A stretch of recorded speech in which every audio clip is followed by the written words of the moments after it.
आज मेरे पास फ़ोन है सैमसंग का, जिसका मॉडल नंबर है M23। इसमें प्रॉब्लम ये है कि इसमें नेटवर्क नहीं आ रहा है। 5G फ़ोन है ये, सिम लगाने पर नेटवर्क नहीं आ रहा है, यानी फ़ोन में नेटवर्क सेक्शन फॉल्टी है। 5G मोबाइल के नेटवर्क सेक्शन को हम एडवांस एंड स्मार्ट ट्रिक से रिपेयर करना इस वीडियो में स्टेप बाय स्टेप देखेंगे। नेटवर्क सेक्शन को रिपेयर करने से पहले क्या आपने इन स्टेप्स को फॉलो किया है? नंबर 1, सिम डिटेक्ट हो रही है या नहीं हो रही है, ये चेक करना है। नंबर 2, IMEI चेक करना है। नंबर 3, बेसबैंड चेक करना है। नंबर 4, नेटवर्क सेक्शन में जाकर बैंड सेलेक्ट करना है और चेक करना है कि बैंड सेलेक्ट हो रहा है या नहीं। नंबर 5, एक कोड पंच करना है, *4636##. फ़ोन इन्फॉर्मेशन में जाकर रेडियो का स्टेटस चेक करना है, ऑन है या ऑफ। इस सब को चेक करने के बाद 5G मोबाइल कोई सा भी हो, उसका नेटवर्क 100% रिपेयर कर सकते हैं। वीडियो में बने रहिए, आज का ये वीडियो बहुत नॉलेजफुल होने वाला है। नमस्कार दोस्तों, welcome to my YouTube channel. अगर आप मेरे चैनल पर नए हैं तो चैनल को सब्सक्राइब करें, लाइक करें। जैसे ही मैं वीडियो अपलोड करूं, आप तक सबसे पहले पहुंच सकें। तो चलिए चलते हैं वीडियो में और करते हैं अपने मोबाइल का नेटवर्क रिपेयर। जब भी हमारे पास नेटवर्क फॉल्ट का कोई मोबाइल आता है तो सबसे पहले सिम सेक्शन में जाकर देखना होता है कि सिम डिटेक्ट हो रही है या नहीं।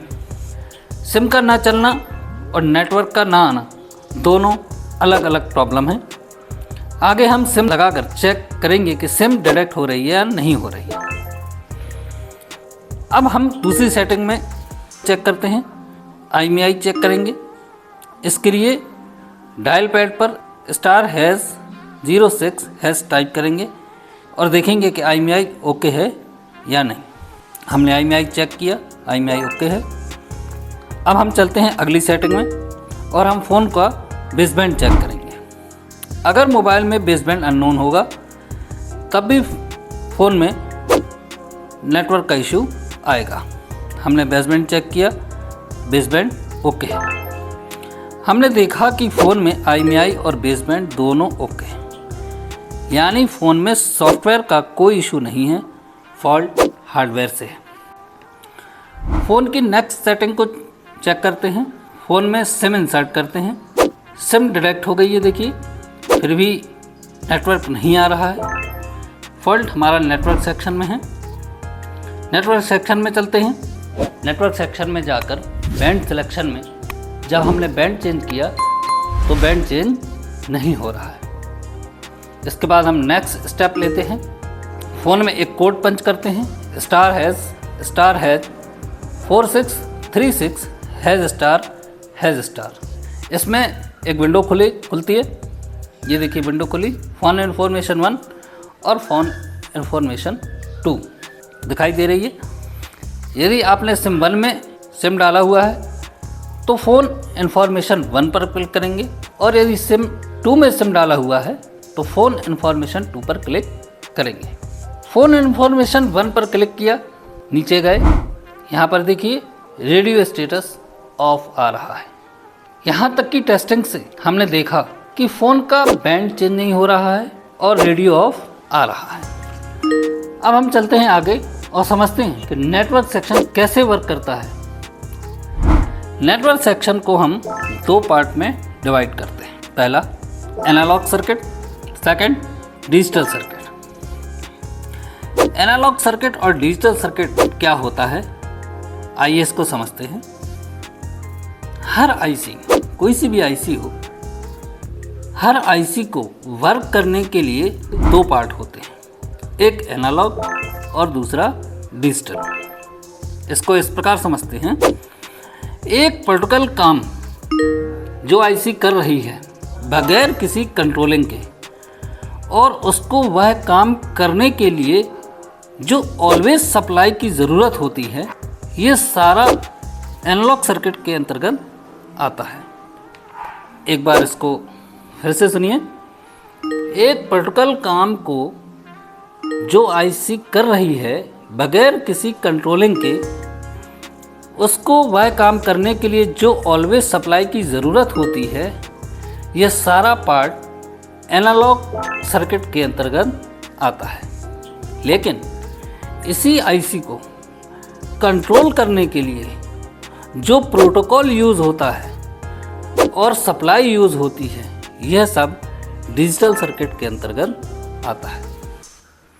अब आपको समझ आ गया होगा कि एक ही आईसी दो पार्ट में होती है, एक एनालॉग और दूसरा डिजिटल। हम कैसे समझेंगे कि फ़ोन में एनालॉग सर्किट फॉल्टी है या डिजिटल सर्किट फॉल्टी है? यदि फ़ोन में रेडियो ऑफ आ रहा है और बैंड सेलेक्ट नहीं हो रहा है, तो इस स्थिति में हमारे फ़ोन का डिजिटल सर्किट फॉल्टी है और एनालॉग सर्किट ओके है। और यदि रेडियो ऑन आ रहा है और बैंड भी सेलेक्ट हो रहा है, तो इस स्थिति में फ़ोन का डिजिटल सर्किट ओके है और एनालॉग सर्किट फॉल्टी है। अब आपको समझ में आ गया होगा कि इस फ़ोन में रेडियो ऑफ आ रहा है, बैंड भी सिलेक्ट नहीं हो रहा है, इसका मतलब इस फ़ोन में डिजिटल सर्किट फॉल्टी है। डिजिटल सर्किट फॉल्टी होने पर हमें क्या चेक करना है, आइए देखते हैं। सबसे पहले 2GPA, 3G 4GPA, DRX and PRX, APT-IC, 5GPA, higher band and lower band और SDR। इन सभी आईसी की कंट्रोल लाइन प्रोटोकॉल यानी RFFE की लाइन चेक करना है। इन सभी आईसीओ पर 1.8 की वोल्टेज चेक करना है। 0.7 से 3 वोल्ट की ATP वोल्टेज बन रही है नहीं बन रही है, ये भी चेक करना है। 1.1 का डिजिटल वोल्टेज चेक करना है। 1.8 का VIO वोल्टेज चेक करना है। RFFE का प्रोटोकॉल लाइन और ये सारी वोल्टेज डिजिटल सर्किट के खराब होने के लिए रिस्पॉन्सिबल होते हैं। चलिए चलते हैं माइक्रोस्कोप पर और बोर्ड की आई टेस्टिंग करते हैं। दोस्तों, आई टेस्टिंग करना बहुत ज़रूरी है। आधे से ज़्यादा फॉल्ट आई टेस्टिंग में ही पकड़ में आ जाते हैं। ये देखिए बोर्ड की पोजीशन, बोर्ड की शील्ड निकली हुई है। किसी भाई ने इस पर काम किया है लेकिन उन्हें सफलता नहीं मिली है। चलिए हम भी चलते हैं और देखते हैं कि नेटवर्क सेक्शन में क्या प्रॉब्लम है।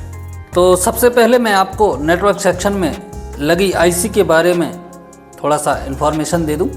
ये 5G हायर बैंड PA है जो हायर फ्रिक्वेंसी पर वर्क करता है। 5G PA के लेफ़्ट साइड में ये SDR लगा हुआ है।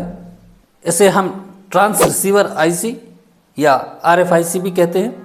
ये छोटी सी आईसी जो लगी है PRX है। इसी आईसी के द्वारा मोबाइल में RX और TX सिग्नल इन और आउट होता है। ये 2GPA है और इसके लेफ़्ट साइड में ये LTPA लगा हुआ है। ये ब्लूटूथ और वाईफाई आईसी है और यहाँ बोर्ड के पीछे ये 4GPA लगा हुआ है। तो दोस्तों, ये हुआ बोर्ड का ओवरव्यू कि कौन सी आईसी कहाँ लगी हुई है। जैसे कि हमको पता है कि हमारे फ़ोन में डिजिटल सर्किट फॉल्टी है। डिजिटल सर्किट को रिपेयर करने के लिए हमें PRX, PFO, 4GPA, 5GPA, 2GPA इन सभी PA को बारी बारी बोर्ड से रिमूव करना पड़ेगा। हम एक एक आईसी को रिमूव करेंगे और आई टेस्ट करेंगे कि कहीं कोई प्रिंट उखड़ा तो नहीं है, कोई ट्रैक टूटा तो नहीं है, और RFFE की जो लाइनें हैं उनको भी चेक करेंगे कहीं ये टूटी तो नहीं है, और उनका GR भी चेक करेंगे। चलते हैं बोर्ड पर और सबसे पहले हम PRX को रिमूव करेंगे। ये मेरी SMD 2008 और है। इसमें हम जो हीट है वो रखते हैं 350 और एयर रखेंगे 60। थोड़ा सा पेस्ट लगाते हैं। हम PRX और 5GPA को एक साथ रिमूव कर लेंगे क्योंकि दोनों ये पास में लगे हुए। ये देखिए PRX हमारा रिमूव हो गया है। अब हम PA को भी रिमूव करते हैं। देखिए हमारा PA भी रिमूव हो गया है। PRX पर कोई पैड डैमेज नहीं है, PA पर भी कोई पैड डैमेज नहीं है। PA पर GR लाइन, RFFE की लाइन का GR मिल रहा है, यानी PA तक RFFE की लाइन ओपन नहीं है। अब हम चलते हैं 5GPA की ओर और इसे भी बोर्ड से रिमूव करते हैं। थोड़ा सा पेस्ट लगाते हैं। वीडियो को फास्ट फॉरवर्ड किया है। देखिए हमारा PA रिमूव हो गया है। बोर्ड को ठंडा होने दीजिए। देखिए दोस्तों 5GPA के नीचे कितने सारे पैड डैमेज हो चुके हैं। दोस्तों इन पैडों की इंफॉर्मेशन लेना बहुत ज़रूरी है कि ये पैड कौन से हैं, ये चेक करना बहुत ज़रूरी है। कहीं ये पैड NC तो नहीं है, कहीं ये पैड RFFE की प्रोटोकॉल लाइन के तो नहीं है, कहीं ये पैड VIO 1.8 वोल्ट की लाइन के तो नहीं है, कहीं ये पैड APT वोल्टेज के लाइन के तो नहीं है, या ये पैड ग्राउंड तो नहीं है। इन सब की जानकारी लेना बहुत ज़रूरी है और इन पैड्स के बारे में जो जानकारी हमें मिलेगी इसमें हमारी जो मदद करेगा वो है बिटमैप। हाँ दोस्तों, बिटमैप के द्वारा हमें इन पैड्स की जानकारी मिल जाएगी। इसके लिए चलते हैं हम बिटमैप पर। देखिए ये राइट से तीसरे नंबर का पैड टूटा हुआ है, ये सप्लाई का पैड है। इसके बाद छठवां और ये सातवां पैड डैमेज है जो RFFE प्रोटोकॉल लाइन का है। इसके बाद ये 11वें नंबर का पैड PRX लाइन का है जो ओपन है। इसके बाद हम ऊपर की तरफ चलते हैं। यहाँ देखिए 2 और 3 नंबर का पैड उखड़ा हुआ है। ये लोअर बैंड और हायर बैंड की लाइन है। बिटमैप पर हमको सारे उखड़े हुए पैड की जानकारी मिल गई। आपने देखा दोस्तों कि बिटमैप पर हमको सारे उखड़े हुए पैड की जानकारी मिल गई है। इसमें जो RFFE के पैड हैं उखड़े हुए हैं वो हमारे मोबाइल में नेटवर्क के फॉल्ट के लिए रिस्पॉन्सिबल है। फ़ोन में जो रेडियो ऑफ आ रहा है उसकी वजह ये RFFE की पैड हैं जो टूटे हुए हैं। क्यों? क्योंकि SDR जो है वो 5GPA की इंफॉर्मेशन नहीं ले पा रहा। इसी कारण से मोबाइल में रेडियो ऑफ आ रहा है और मोबाइल में नेटवर्क नहीं आ रहा है। अब जबकि हमें फॉल्ट मिल गया है तो चलिए हम इस सारे पैड्स को बनाते हैं। वीडियो को फास्ट फॉरवर्ड करता हूं जिससे वीडियो ज़्यादा लंबा ना हो। देखिए दोस्तों मैंने सारे पैड्स बना लिए हैं। जो NC थे उनको छोड़ दिया है, बाकी सारे पैड्स ओके हो गए। अब हम बोर्ड पर PRX को और 5GPA को फिक्स करते हैं। दोनों पास में हैं इसलिए हम दोनों को एक साथ सेट करके फिक्स करेंगे। देखिए हमारा PRX और PA दोनों फिक्स हो गए हैं। अब हम चलते हैं 5GPA की ओर और उसे भी फिक्स करेंगे। थोड़ा सा पेस्ट लगाते हैं और PA को फिक्स करते हैं। दोस्तों PA के कॉर्नरों को अच्छे से आपको सेट करना है और उसके बाद उनको फिक्स करना है। देखिए अच्छे से मैंने इसको सेट कर दिया है और हम PA को फिक्स करते हैं। देखिए PA हमारा फिक्स हो गया है। बोर्ड को ठंडा होने देते हैं।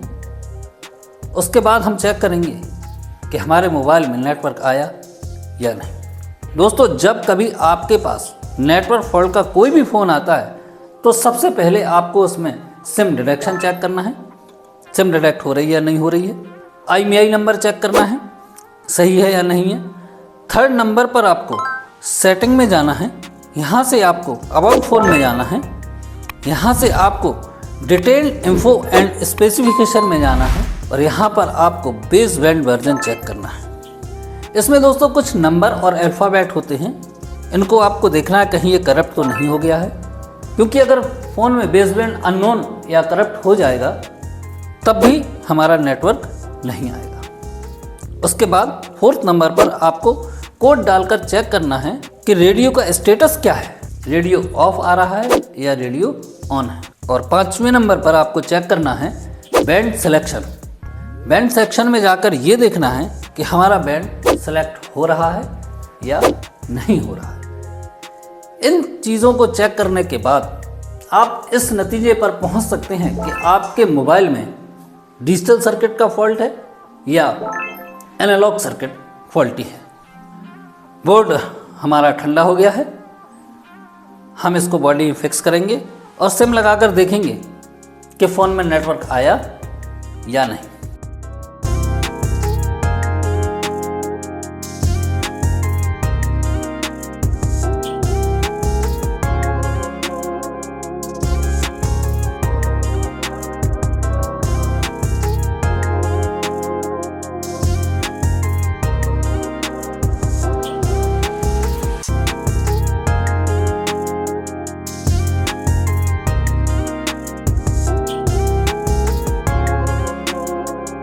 और ये देखिए दोस्तों, हमारे मोबाइल में नेटवर्क आ गया है। तो ये था आज का वीडियो।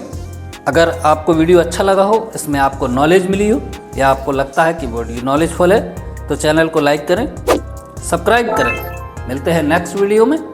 Thanks for watching.